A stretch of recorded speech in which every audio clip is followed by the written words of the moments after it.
Stomach growling. Embarrassing, right? But did you know it's completely normal? Let's find out why it happens. When your stomach and intestines move food, liquid, and gas, they create vibrations. These vibrations produce the growling sound we all know.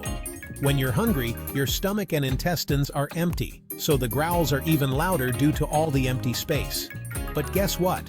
Your stomach can growl even when you're full.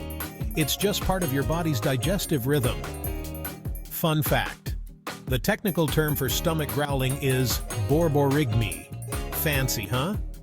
So when does your stomach growl the loudest? Let us know in the comments, and don't forget to like, share, and subscribe.